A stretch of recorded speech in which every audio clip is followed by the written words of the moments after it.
កុំស្មានតែខ្ញុំម្ដងនោះថ្ងៃការឈឹងកើតរឿងគឺប៉ាមិនបានទៅជួបភ្ញៀវទេប៉ាទៅជួបការឈឹងប៉ាគិតមើលទៅការស្លាប់ការឈឹងច្បាស់ជាពាក់ព័ន្ធជាមួយប៉ាយ៉ាងម៉េចហើយចង់ថាយើងសម្លាប់គេហ៎ឯងមានផោះតាំងយើងទៅជួបកៅឈឹងដែរទេបើមានផោះតាំងឯងឆាប់យកចេញមកមើលយើងទៅជួបនឹងកៅឈឹងឬអត់មានអីពាក់ព័ន្ធជាមួយនឹងឯងទៅប៉ុន្តែកៅជីមិនគិនចឹងទេបើខ្ញុំប្រាប់កៅជីនោះប៉ាគិតចាំម៉េចទៅឯងចង់ប្រាប់កៅជីណាឯងសាកមើលទៅឈឹងសូអ៊ីមិនទទួលខ្ញុំជាកូនប្រុសក៏វាយខ្ញុំ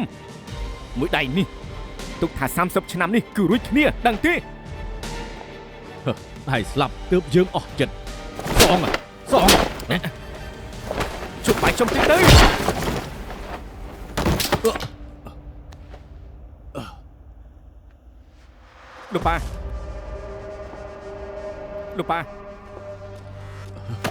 លោកប៉ាអាចចចង់សម្លាប់ឪពុកលោកប៉ាខ្ញុំគ្មានចេតនាទេសុំទោសលោកប៉ាសុំទោសអត់ទេយើងនឹងទេប្តឹងប៉ូលីសថាឯងចង់សម្លាប់យើងចែកនន់ទេឯងចាំជាប់គុកទៅអត់ទេអត់ទេលោកប៉ាកុំប្តឹងប៉ូលីសអីអាចចឯងស្លាប់ទៅកុំអីប៉ា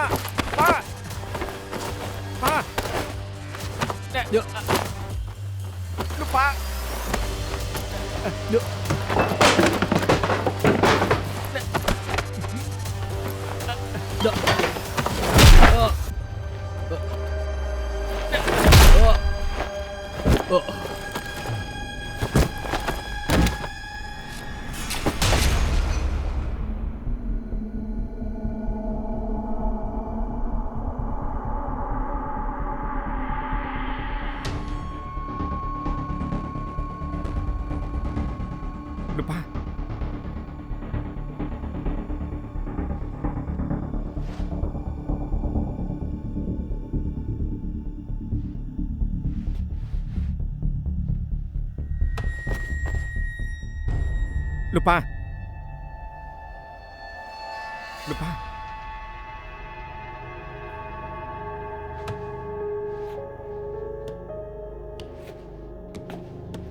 លោឡាម្លេះជាពីនសូអ៊ីពួកបងចាំមិនហ្នឹង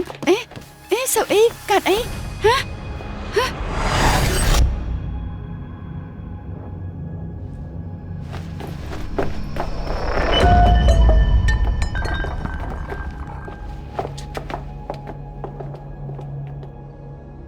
ពូឆឹងស្លាប់ដោយសារគ្រោះថ្នាក់ចរាចរណ៍ពាក់ព័ន្ធអីនឹងប៉ាខ្ញុំតាមរបាយការណ៍ពិនិត្យឃើញថាប៉ាខ្ញុំស្លាប់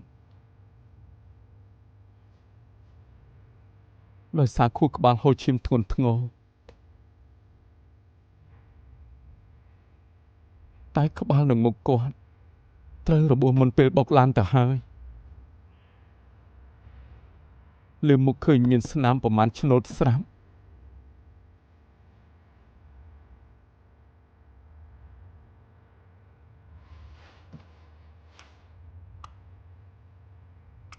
បើប៉ានាងមិនបានវាយគាត់ឲ្យរបួសទេតើនៅមាននរណាទៀតទេអ្វីត្បិតតែគ្មានវិធីបញ្ជាក់ថាក្បាលប៉ាខ្ញុំហូរឈាមធ្ងន់ធ្ងរមុនឬក្រោយបុកឡានមែនតែក្បាលគាត់ពិតជាត្រូវបានប៉ានាងវាយធ្វើឲ្យប៉ាខ្ញុំពេលបើកឡានសរសៃឈាមក៏បុកឡើងទៅលើក្បាលហើយដាច់សរសៃឈាមហូរឈាមច្រើនរហូតដល់គាត់ស្លាប់បើប៉ានាងមិនបានវាយប៉ារបស់ខ្ញុំទេក៏មិនបណ្ដាលឲ្យគាត់ស្លាប់ដែរ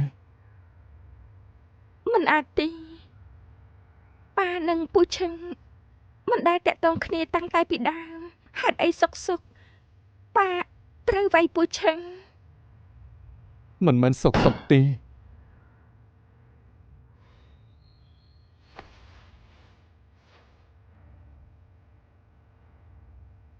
ខ្ញុំប្រាប់នាងតាមត្រង់ចុះតាមពិត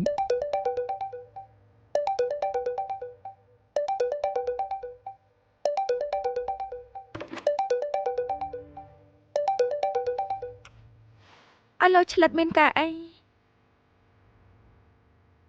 ថាម៉េច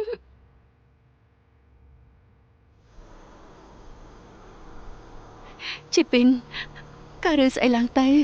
ហេតុអីក្បាលប៉ាឯងសិតតែមានឈាមចឹង ខ្ញុំមិនដឹងទេស្អីក៏ខ្ញុំមិនដឹងដែរខ្ញុំគ្រាន់តែដឹងថាគឺប៉ាដឹងថាខ្ញុំមិនមែនជាកូនបង្កើតគាត់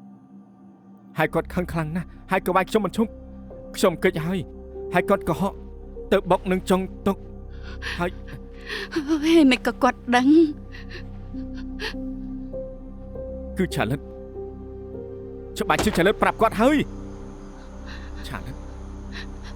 មិនបានទេជីពីនមិញនេះពេលពួកយើងមកក្បាលប៉ាឯងសិតតែឈាមពួកយើងប្តឹងប៉ូលីសទៅឆាប់ប្តឹងប៉ូលីស ម៉ាក់មិនអាចប្តឹងប៉ូលីសទេមិនអាចទេ ហេតុអីមិនអាចប្តឹងប៉ូលីសទៅ នៅក្នុងបន្ទប់ដាច់សភៅមានតែប៉ាហើយនិងខ្ញុំឆាលិតដឹងថាខ្ញុំមិនមែនជាកូនបង្កើតប៉ាគឺច្បាស់ជាឆ្លៀតដល់ការនេះមូលបង្កើតខ្ញុំ តែ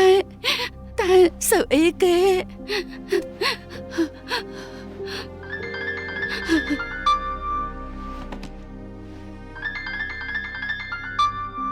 គឺនោះឯងម៉ាក់ក៏មកណាអាឡូមានរឿងអី អាឡូប្រៃអានបងនៅណា មានរឿងកាលឡើងទៅ បងឆាប់មកពេទ្យមកប៉ាកាត់រឿងហើយមិញនេះពេលម៉ាក់ធំមកផ្ទះវិញក៏ឃើញប៉ាសន្លប់នៅក្នុងបន្ទប់សៀវភៅពេលនេះកំពុងតែសង្គ្រោះបងឆាប់មកភ្លាមមកប៉ាប្រហែលជាទ្រាំលែងបានហើយ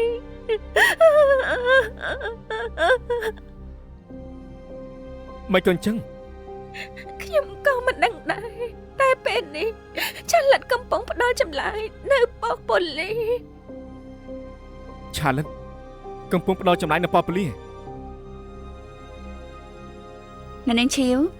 សំនៀងប្រាប់ពីដំណើរការដែលឃើញលោកឈៀវសូអ៊ីសម្លាប់នៅក្នុងបន្ទប់សៀវភៅម្ដងទៀតមកប្រហែលជាម៉ោង10ខ្ញុំទៅផ្ទះគ្រួសារឈៀវខ្ញុំមានការងារខ្លះចង់ពិភាក្សានឹងពូទី2លោកពូយ៉ាងម៉េចហ្នឹង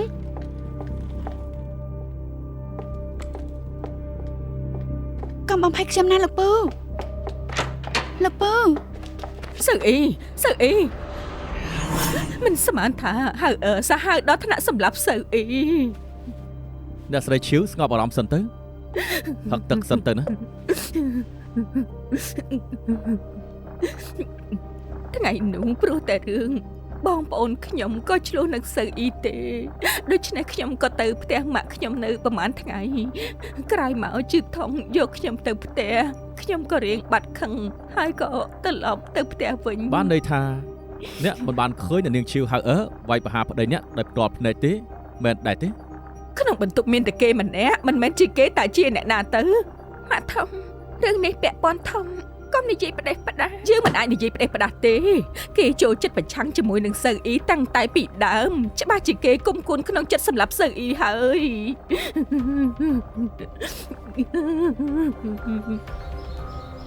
លោកឈៀវសើអ៊ីដែលជាម្ចាស់សម្ព័ន្ធឈៀវដែលមានសន្តាគារច្រើននៅហុងកុងយប់មិញនេះបានប្រទះឃើញគាត់ស្លាប់នៅក្នុងបន្ទប់ដាក់សៀវភៅអ្នកឃើញគាត់ស្លាប់មុនគេគឺក្មួយស្រីគាត់ឈៀវហៅបានដំណឹងថាឈៀវហៅត្រូវខាងប៉ូលីសក៏ហៅទៅពេលនេះមិនទាន់ដឹងថាពាក់ព័ន្ធនឹងរឿងក្តីនៅឡើយនោះទេខ្ញុំចង់ប្រាប់គ្រប់គ្នាពីរឿងក្តីលោកឈៀវសើអ៊ីបន្តិចឆ្លងកាត់ការពិនិត្យសាកសពដំណាក់កាលដំបូងឃើញថាការស្លាប់របស់លោកឈៀវសើអ៊ីព្រោះតែផ្នែកក្បាលរងការប៉ះទង្គិចខ្លាំងក្លាពេកធ្វើឲ្យលលាក្បាលចេញឈាមហូររហូតដល់ស្លាប់ហើយផ្នែកកសលវិច័យពិនិត្យឃើញថានៅលើគែមតុកសភៅរបស់លោកឈៀវមានស្នាមឈាមលោកឈៀវជាច្រើនហើយឈាមនៅលើក្បាលរបស់គាត់ពួកយើងក៏ពិនិត្យឃើញថាក៏ត្រូវគ្នានឹងឈាមលោកឈៀវនៅលើគែមតុកផងដែរដូច្នេះការវិភាគដំណាក់កាលដំបូងលោកឈៀវគួរតែកើតរឿងដោយសារតែក្បាលប៉ះនឹងគែមតុក មកពីខ្ញុំមិនល្អបើខ្ញុំមិនកឹងចេញពីផ្ទះទេសើអ៊ីក៏មិនអាចកើតរឿងដែរឯងឆាប់សងប្តីខ្ញុំវិញមក មែនទេពីខ្ញុំបានប្រាប់ច្រើនលើកហើយថាពេលខ្ញុំចុះបន្ទប់សិភៅពូឈប់លោឡាទៀតទៅស្ដាប់លោកលាវឲ្យចប់សិនបានទេ ពួកយើងឃើញមានស្នាមបតាយបតប់គ្នានៅកន្លែងកើតហេតុដូច្នេះហើយពួកយើងគិតថាមុនពេលគាត់ស្លាប់អាចនឹងមានការឆ្លោះគ្នានៅកន្លែងកើតហេតុជាមួយនឹងនរណាម្នាក់ក៏ថាបានដែរពួកយើងកំពុងតែស៊ើប ហើយចឹងលោកចង់ថាសើអ៊ីស្លាប់មិនមែនជារឿងចៃដន្យដែរ ការសន្មត់មួយនេះក៏អាចទៅរួចដែរ មិនដឹងថាជាអ្នកណាចិត្តសាហាវសម្រាប់សើអ៊ីអញ្ចឹងទេ អ្នកម៉ាក់ប្រហែលជាប៉ាមានជំងឺបេះដូងជំងឺឬឡើងឈរមិននឹងហើយក៏បុកជាមួយតុកទៅ ពូមានជំងឺបេះដូងដែរ ខ្ញុំប្រហែលទេ ដូច្នេះទើបពួកយើងត្រូវចាំរបាយការណ៍ដំណាក់កាលបន្ទាប់ពេលនេះខាងប៉ូលីសពួកយើងនឹងស៊ើបក្តីទៅតាមការសង្ស័យផ្សេងៗ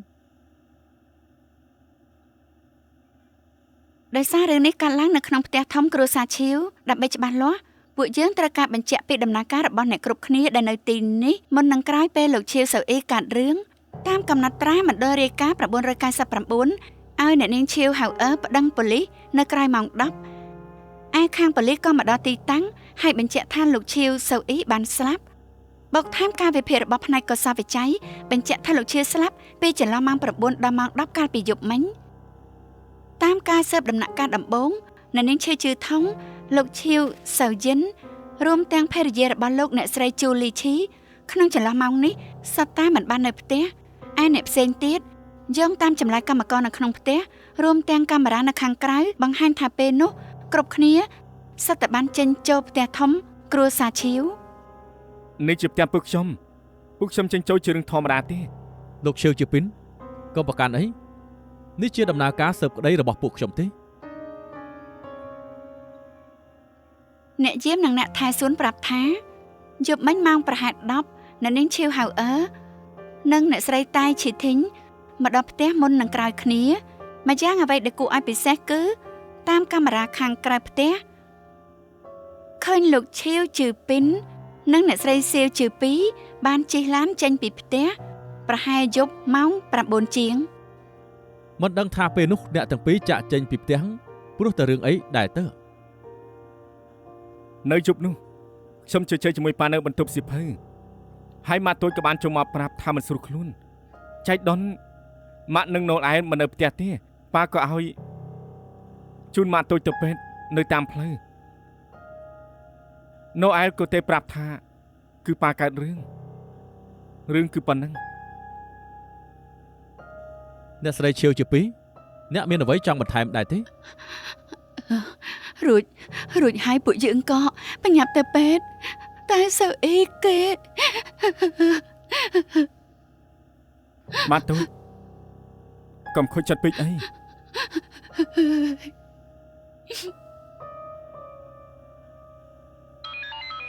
សុំទោស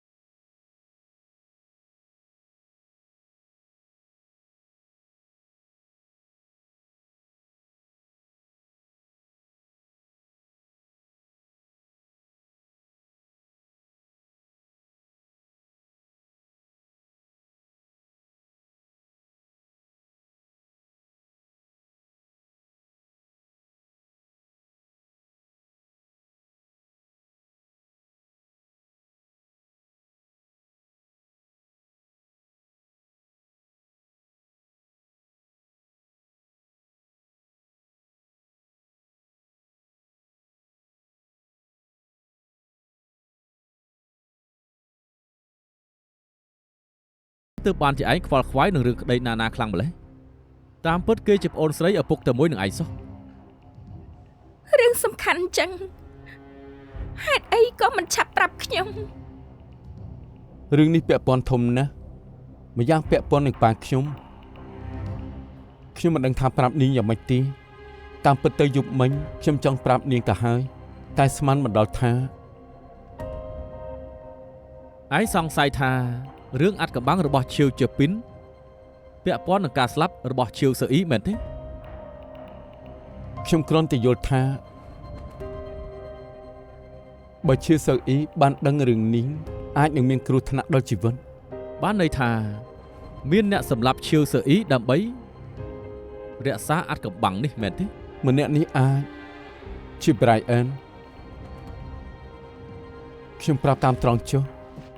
តាមពិត Brian ដឹងប្រវត្តិខ្លួនឯងយូរហើយអាចថាគេមានមូលហេតុសម្លាប់មនុស្សព្រោះចង់រក្សាអាត់កំបាំងនិងការពារប្រយោជន៍ផ្ទាល់ខ្លួន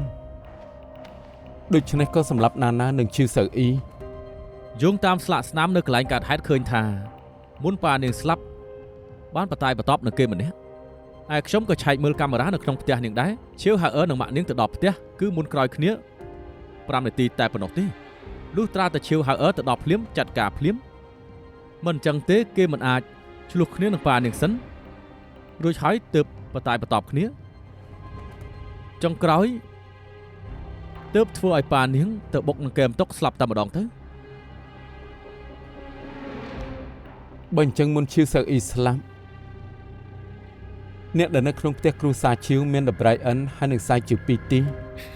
ម៉ាក់មិនអាចសម្លាប់ប៉ាឡើយ អ្នកគួរឲ្យសង្ស័យជាងគេគឺ Brian ស្ដាយណាស់ពេលនេះពួកយើងមិនទាន់មានភស្តុតាងចោទថាឈៀវជាពីនពាក់ព័ន្ធនឹងការស្លាប់របស់ឈៀវសឺអ៊ី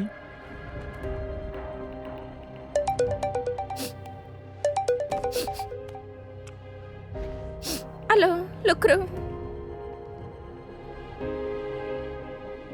រឿងតាំងពីពេលណាអូខេអរគុណលោកគ្រូមិញនេះលោកគ្រូប្រាប់ខ្ញុំថា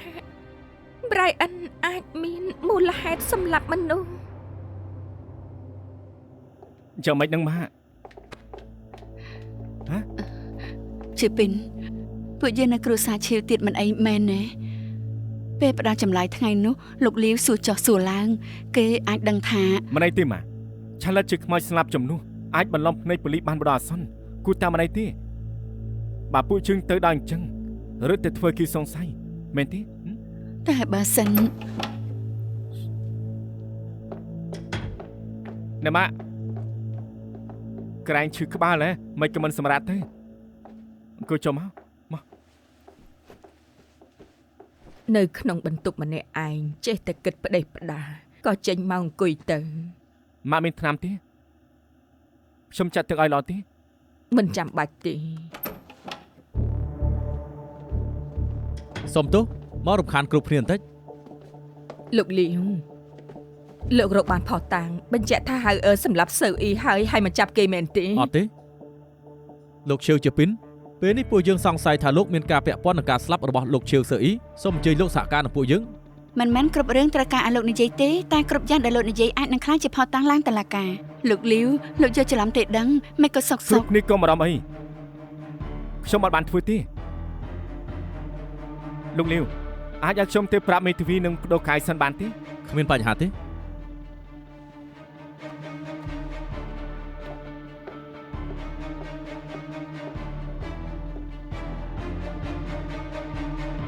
នេះជាគំរូបណ្ដាំថ្មីដែលលោកឈៀវសឺអ៊ីបានសូមឲ្យមេធាវីខាងលក្សឹងជួយកែឲ្យគាត់មុនពេលដែលគាត់កើតរឿងនៅក្នុងនោះត្រូវបានបញ្ជាក់ថាត្រូវលុបមរតកដែលត្រូវប្រគល់ឲ្យលោកទាំងស្រុងសូមសួរថាលោកមានធ្លាប់ឃើញវាដែរទេ អត់ទេមិនអាចឃើញ ពួកយើងបានឆែកឆេរកុំព្យូទ័រនៅក្នុងបន្ទប់សៀវភៅរបស់លោកឈៀវសឺអ៊ីហើយយប់ការរឿងមេធាវីខាងលក្សឹងបានផ្ញើគំរូបណ្ដាំថ្មីទៅឲ្យលោកឈៀវសឺអ៊ីតាមអ៊ីមែលតែមុនពេលលោកឈៀវសឺអ៊ីស្លាប់កន្លះម៉ោងម៉ាស៊ីនព្រីននៅក្នុងបន្ទប់ក៏មានកំណត់ត្រាដែលធ្លាប់បានព្រីនតែអ្វីដែលចម្លែកនោះគឺពួកយើងរកមិនឃើញគំរូឯកសារនេះនៅកន្លែងកើតហេតុ នេះជាបញ្ហាខាងប៉ូលីសពួកលោកខ្ញុំមិនអាចជួយបានទេ មូលហេតុដែលលោកឈៀវសឺអ៊ីបានកែបណ្ដាំថ្មីហើយលុបមរតកដែលត្រូវប្រគល់ឲ្យលោកទាំងអស់នោះគឺអាចព្រោះតែគាត់ដឹងថាលោកមិនមែនជាកូនប្រុសបង្កើតគាត់ដែរទេ រឿងនេះខ្ញុំឆ្លាតបានទេខ្ញុំគិតថាមានតែប៉ាទីដែលដឹង ម្យ៉ាងទៀតពួកយើងក៏ស៊ើបដឹងថាមុននេះលោកបានយកភាគហ៊ុនរបស់សម្ព័ន្ធឈៀវដែលមាននៅក្នុងដៃលោកដាក់បញ្ចាំទៅឲ្យអ្នកនាងឈៀវហៅអើតើមានរឿងនេះដែរទេ មែនខ្ញុំបានជួបភាគហ៊ុនដែលខ្ញុំមានទៅបញ្ចាំឲ្យឈឺហៅអើដើម្បីខ្ចីប្រាក់រកស៊ីនេះជារឿងធម្មតាទេអ្នកណាក៏អាចធ្វើអញ្ចឹងបានដែរ វាអាចព្រោះតែរឿងនេះទើបធ្វើឲ្យលោកឆ្លោះគ្នានឹងលោកឈៀវសឺអ៊ីចុងក្រោយក៏បណ្ដាលឲ្យកើតរឿងដែរទេ ខ្ញុំនឹងប៉ាឆ្លុះគ្នាដោយសាររឿងភាគហ៊ុនពិតមែនតែក្រោយមកម៉ាត់ទុយក៏ចូលមកឮថាឈឺពោះខ្ញុំក៏កំណត់គាត់ទៅពេទ្យទៅ លោកឈៀវជាពីនពេលលោកឆ្លោះគ្នានឹងលោកឈៀវសឺអ៊ីច្បាស់ហើយមែនទេថាលោកគ្មានការរុញច្រាននិងបតាយបតប់គ្នានោះ ខ្ញុំច្បាស់គ្មានរឿងនេះជាដាច់ខាត លោកឈៀវសឺអ៊ីដឹងថាលោកមិនមែនជាកូនបង្ការរបស់គាត់ហើយក៏កែបណ្ដាំធ្វើឲ្យលោកបាត់បង់គ្រប់យ៉ាងលោកមិនស្អប់គាត់ទេមែនទេ ទ្រព្យសម្បត្តិជារបស់ក្រៅខ្លួនសពគាត់បានការស្រាប់ទៅពេលដែលខ្ញុំចេញពីបន្ទប់ជាមួយម៉ាត់ទូចប៉ាននៅសុកនៅឡើយតែក្រោយមកមានរឿងខ្ញុំក៏មិនដឹងទេ ប៉ុន្តែ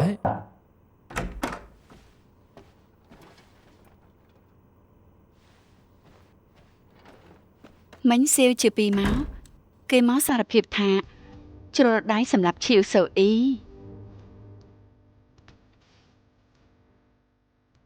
អ្នកស្រីឈៀវជាពីរជឿថាអ្នកដឹងច្បាស់ហើយថាសម្ដីបន្ទាប់របស់អ្នកនេះអាចនឹងក្លាយជាភ័ស្តុតាងនៅថ្ងៃក្រោយ ម៉ាក់គិតឲ្យច្បាស់ហើយចាំនិយាយណា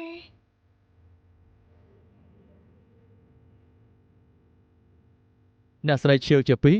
អ្នកស្រីមកសារភាពថាអ្នកស្រីជ្រុលដៃសម្រាប់លោកឈៀវសឺអ៊ីមែនទេ មែន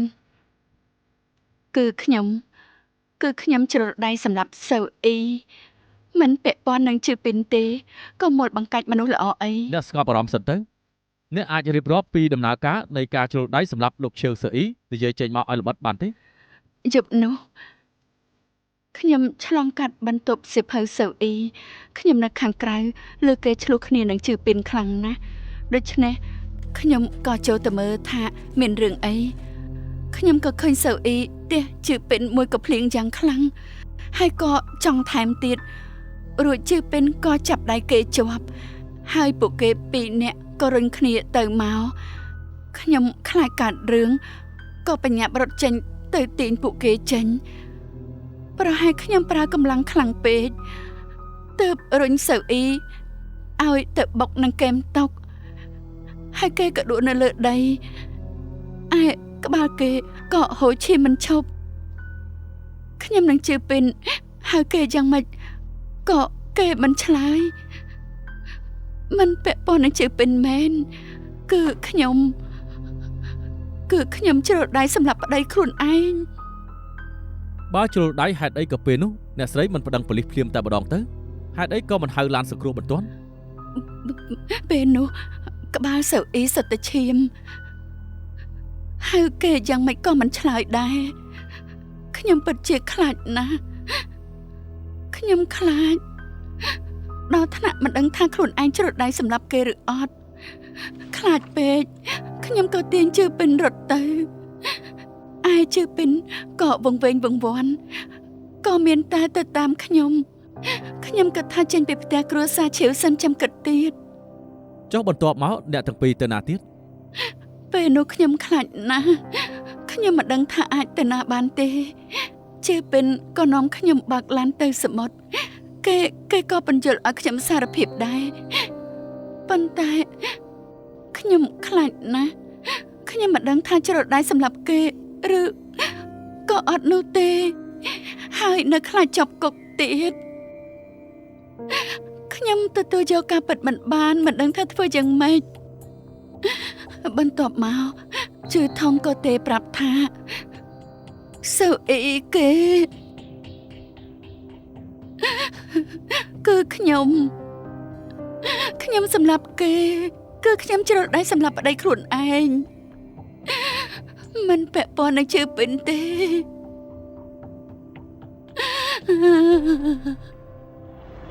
លោកឈៀវជាពីនលោកមានអីបន្ថែមលើពីសម្ដីរបស់អ្នកស្រីឈៀវជាពីរដែរទេ ម៉ាត់ទុយនិយាយចេញមកអស់ហើយខ្ញុំក៏មិនលាក់បាំងគឺដោយលោកឈៀវនិយាយលើកមុនអញ្ចឹង ប៉ាដឹងថាខ្ញុំមិនមែនជាកូនប្រុសបង្កើតគាត់ខឹងខ្លាំងណាស់គាត់ថាកែបណ្ដាំចង់ធ្វើឲ្យខ្ញុំបាត់បង់គ្រប់យ៉ាងដូច្នេះពួកយើងក៏បានឆ្លោះគ្នាគាត់ក៏បានវាខ្ញុំមិនឈប់ទៀតខ្ញុំច្បាស់ណាស់ថាមិនអាចតដៃជាមួយគាត់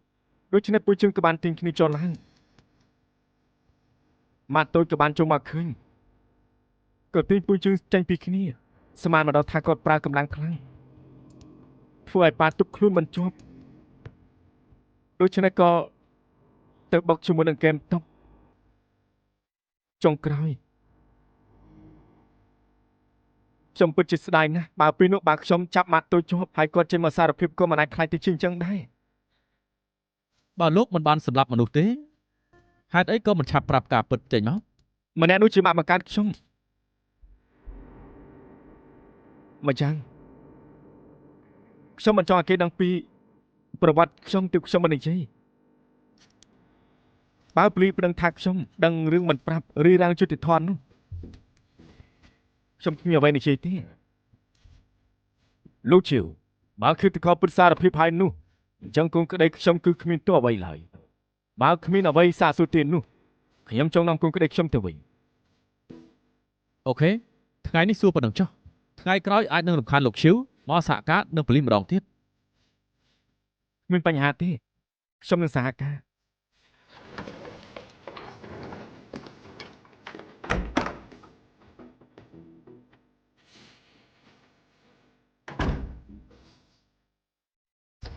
លោកឈីវមានរឿងអីទេមកខ្ញុំចុះណាខ្ញុំត្រូវសិនហើយជប់នេះរំខានលោកហើយណាអរគុណ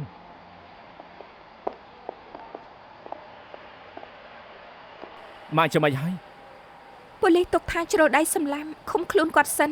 រួចទើបស៊ើបការបន្ត សុទ្ធតែមកពីបងបើម៉ាក់មិនដើម្បីការពីបងទេគាត់មិនអាចជ្រុលដៃសម្លាប់ឡើយ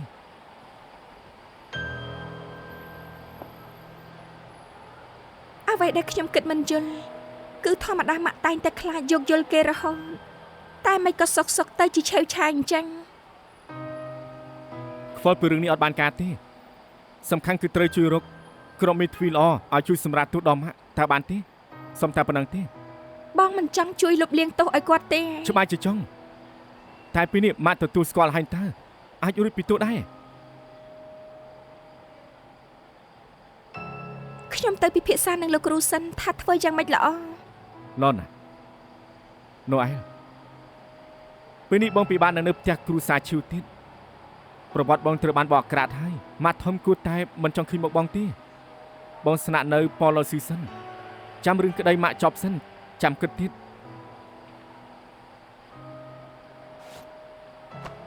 ថ្ងៃនេះគ្រប់គ្នាសុទ្ធតែហត់ឆាប់ទៅសម្រាប់ទៅ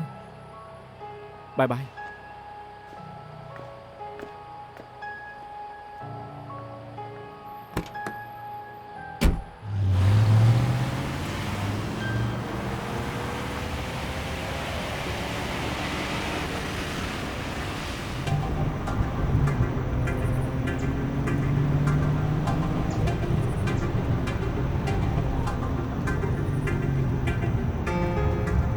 ជាពេលនេះពួកគេហៅឯងទៅសហការស៊ើបអញ្ចឹង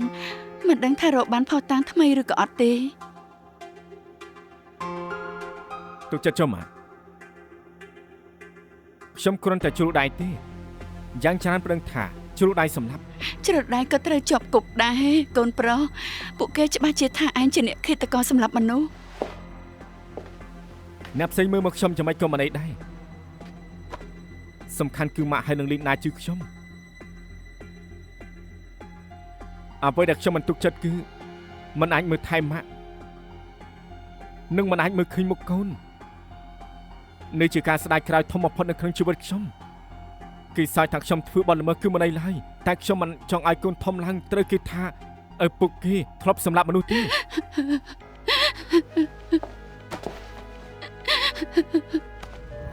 កូនប្រុស ខ្ញុំមិនគប់បីនឹងកូននឹងលីនដា ក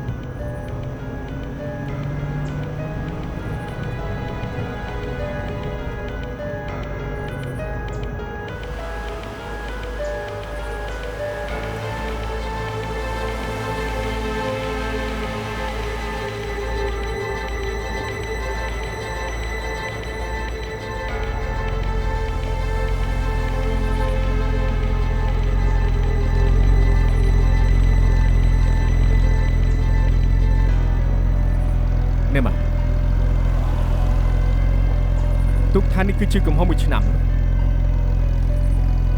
ហើយថ្ងៃនេះប៉ះពាល់ឲ្យខ្ញុំម្ដងទៀត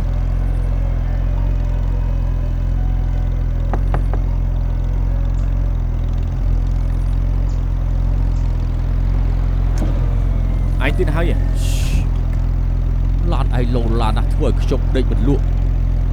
ខ្ញុំត្រូវដេកសិនទើបមិនអីខ្ញុំត្រូវដេកសិនស្អែកទើបទំនិញឯងចេញឲ្យខ្ញុំដេកសិនទៅទើបចេនីមកវិញឲ្យខ្ញុំដេកសិនទៅណា អូខេឯងឆាប់ទៅដេកចុះណា ដេកភ្ញាក់ចេញទំនិញចេនីនឹងមកវិញដេកមកយប់សិនមកយប់គ្រប់គ្រាន់ណាដេកមកយប់សិន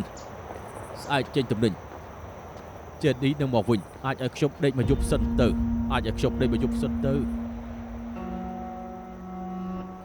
លោកប៉ាអ្វីដែលលោកប៉ាបង្រៀនខ្ញុំមិនដែលភ្លេចទេបើជប់នោះ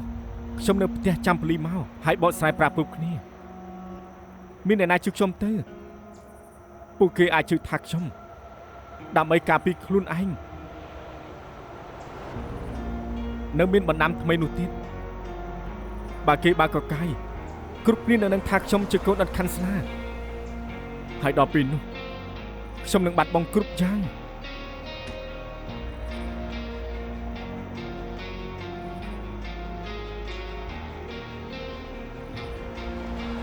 បើខ្ញុំមិនរើសដើរផ្លូវនេះទេយ៉ាងហោចណាស់ពេលនេះខ្ញុំនៅឈឺជាពីនដដែលឋានសួគ៌ឋាននរកខុសគ្នាតែបន្តិចឲ្យតែមានផ្លូវរស់ខ្ញុំមិនអាចខ្លួនឯងធ្លាក់នរកទេ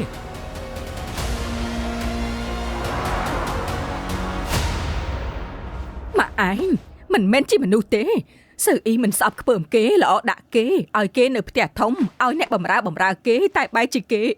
យកគុណសងទោសសម្រាប់សើអ៊ីបេះដូងគេត្រូវឆ្កែស៊ីអស់ហើយមែនទេម៉ាក់ធំកុំរំជួលចិត្តពេកសុខភាពសំខាន់ជាងសុខភាពសំខាន់ស្អីកុំធ្វើពុតចិត្តល្អម្ដាយកូនឯងគ្មានម្នាក់ណាល្អឡើយឯងនៅហ៊ានមកជួបពួកយើងវិញទៀតដែរ មីងទី2តាមពិតណូអែលតែជាកូនស្រីបង្ការរបស់មីង ឯងនិយាយស្អីសុកគេមិននឹងអាចខ្លាចជាកូនស្រីបង្កើតយើងឯងចង់ថាស្រីថោកទាបសៀវជាពីរនោះឆ្នាំនោះយកកូនស្រីខ្ញុំបដូរជាមួយកូនស្រីគេហ៎គ្មានផុសតាងខ្ញុំមិននឹងដឹងថាឯងបោកខ្ញុំឬអត់ ខ្ញុំបោកមីងធ្វើអីតែខ្ញុំដឹងថាពិបាកជឿមែនបើមីងមិនជឿមែនពួកមីងតែពិនិត្យ DNA តែ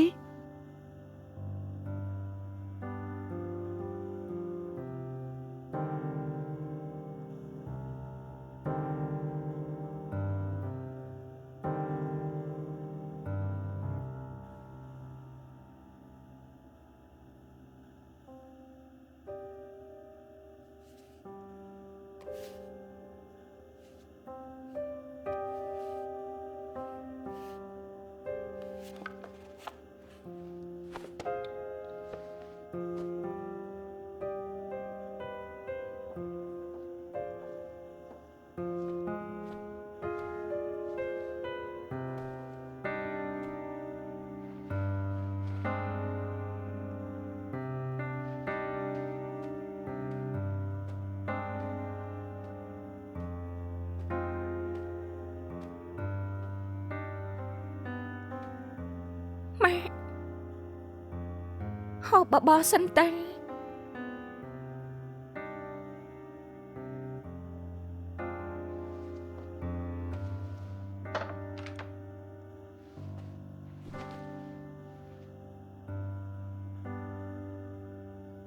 ម៉ាក់មិនហូបអីពេញមួយថ្ងៃហើយប្រយ័ត្នទៅជាឈឺទៅណាពេលក្រោយពួកយើងត្រូវរៀបចំបិណ្ឌសពប៉ាទៀតម៉ាក់ត្រូវទ្រាំឲ្យបានទ្រាំម៉ែឲ្យទ្រាំយ៉ាងម៉េចទៅម៉ាក់មិនដឹងថាធ្វើខុសអីទេទើបទេវតាធ្វើដាក់ម៉ាក់អញ្ចឹងពីមុនសៅអ៊ីនៅក្បែរមិនថារឿងតូចធំទេ គេតែងតែជួយម៉ាក់រហូតពេលនេះសល់តែម៉ាក់ម្នាក់ឯងមិនដឹងថាថ្ងៃក្រោយរស់នៅយ៉ាងម៉េចទេមិននឹងអាចទៅម៉ាក់នៅមានខ្ញុំទៀតខ្ញុំនឹងនៅកំដរនៅក្បែរខ្លួនម៉ាក់រហូត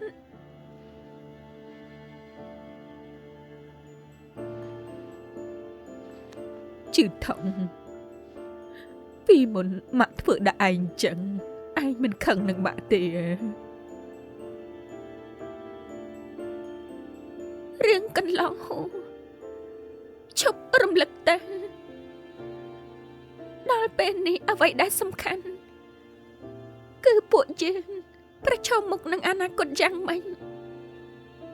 ថ្ងៃក្រោយពួកយើងនៅមានផ្លូវវែងឆ្ងាយត្រូវដើរទៀតប៉ានឹងណាណាច្បាស់ជាចង់ឲ្យពួកយើងរស់នៅបន្តដោយសប្បាយចិត្ត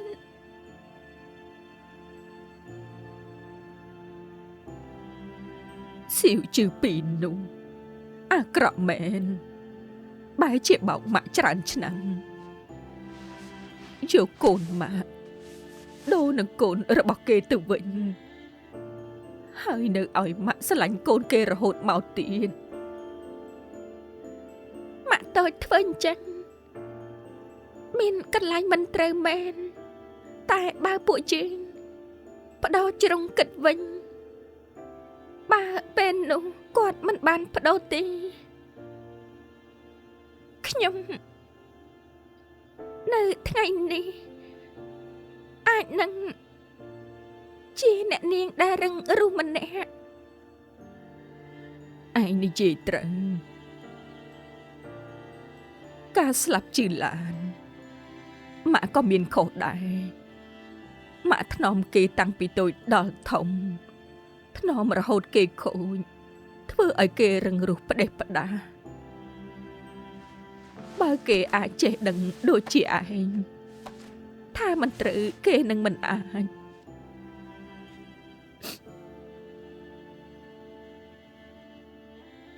ជឿធំឲ្យម៉ាក់សុំទោសទុកចិត្តចោលថ្ងៃក្រោយម៉ាក់នឹងប៉ះពើឲ្យឯងស្រឡាញ់ឯង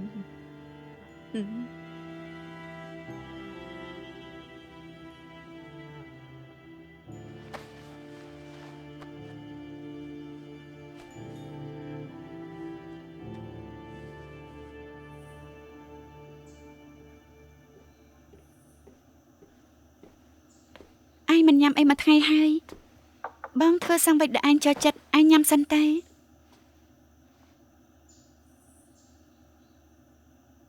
ឯងមិនអីទេមិញនេះអរគុណបងហើយប្រវត្តិដូចជានៅក្នុងរឿងកុននេះខ្ញុំមិនដឹងថាប្រាប់ម៉ាក់យ៉ាងម៉េចមែនការពិតជាស្អីក៏អាចកាត់ឡើងមែនអ្វីដែលស្មានមកដល់នោះគឺកំហុសអ្នកចំនួនមុនបែរជាឲ្យអ្នកចំនួនក្រោយពួកយើងរ៉ាប់រងឯងមិនយល់ថាចាក់ដោះទេលោកតានិងពូទម្លាក់ប្រុសលើកស្រីតាំងពីដើមអ្នកណាដឹងថាចុងក្រោយសោះតែបងនឹងឯងបែរជាឲ្យស្រីពីរនាក់នេះទុកគ្រួសារឈីវទាំងមូល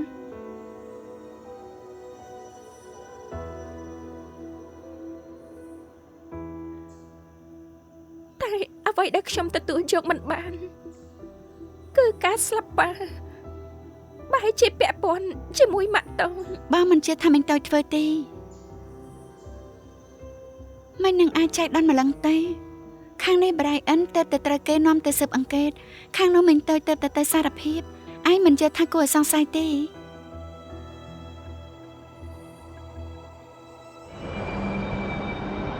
សាយជាពីទទួលថាគេសម្លាប់ឈៀវសៅអ៊ីដោយផ្ទាល់មាត់មែនទេតែខ្ញុំមិនជឿថាម៉ាក់តូចធ្វើអញ្ចឹងទេ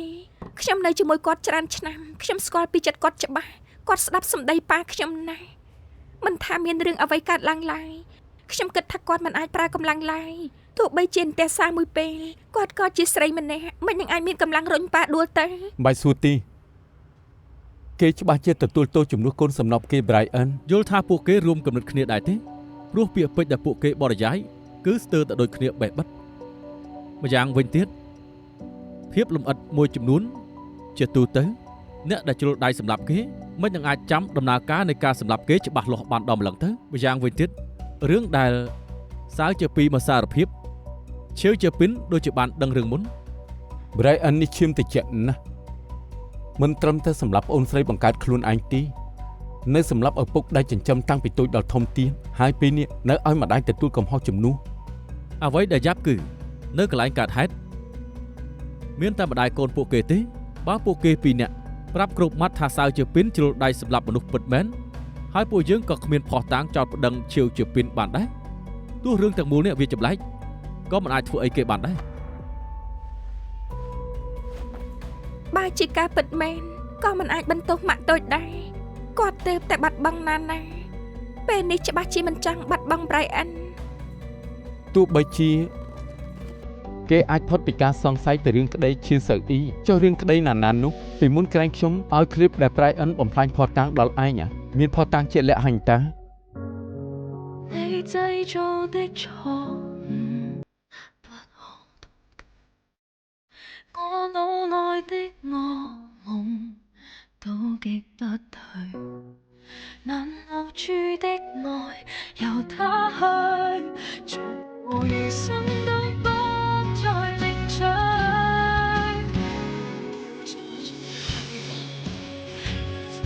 你淪為廢墟人接受你永遠對視住有真